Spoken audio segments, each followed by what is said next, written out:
नमस्कार मित्रांनो, तुम्हा सगळ्यांचे स्वागत आहे. मित्रांनो, सणासुदीच्या काळामध्ये रेल्वेमध्ये प्रचंड गर्दी असते.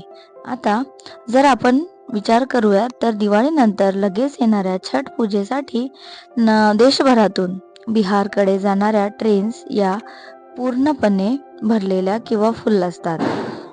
तर रेल्वे प्रशासनाला अशा वेळी मदत करणे सोडून काही समाजकंटक हे रेल्वेबद्दल विविध प्रकारच्या बातम्या आणि अफवा पसरवत असतात. जुने आणि दिशाभूल करणारे व्हिडिओ सोशल मीडियावर व्हायरल करून रेल्वे प्रशासनाला ट्रोल करतात.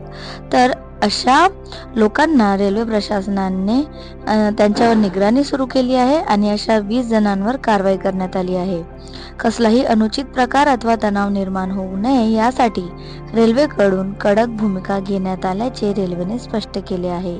सणासुदीच्या दिवसांमुळे रेल्वेत काही दिवसांपासून गर्दीमध्ये सतत वाढ होत आहे आणि ही गर्दी वाढतच चालल्यामुळे रेल्वे प्रशासनावर ताण वाढला आहे. अशात काही अतिउत्साही प्रवासी जुने व्हिडिओ व्हायरल करून रेल्वेचा ताण आणखी वाढवत आहेत आणि हे व्हिडिओ व्हायरल झाल्यानंतर रेल्वे प्रशासनाला टीकेचा भडीमार सहन करावा लागत आहे.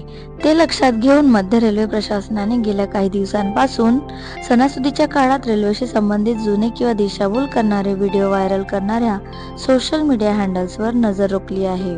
रेल्वेच्या जनसंपर्क अधिकाऱ्यांनी दिलेल्या माहितीनुसार गेल्या काही दिवसात 20 पेक्षा जास्त सोशल मीडिया हँडल्सची ओळख पटवून त्यांच्या विरोधात रेल्वेने कारवाईचा पवित्रा घेतलेला आहे. प्रवाशांना माहितीची खातरजमा न करता गर्दीचे किंवा इतर भ्रामक व्हिडिओ शेअर करू नका असे आवाहन करण्यात आले आहे. अशा गोष्टींमुळे जनतेत घबराट निर्माण होते आणि प्रवाशांना त्यामुळे नाहक त्रास होतो. त्यामुळे प्रवाशांनी तसेच सोशल मीडिया युजर्सनी या संदर्भात काळजी घेण्याचे आणि सहकार्य करण्याचे आवाहन रेल्वे प्रशासनाने केले आहे.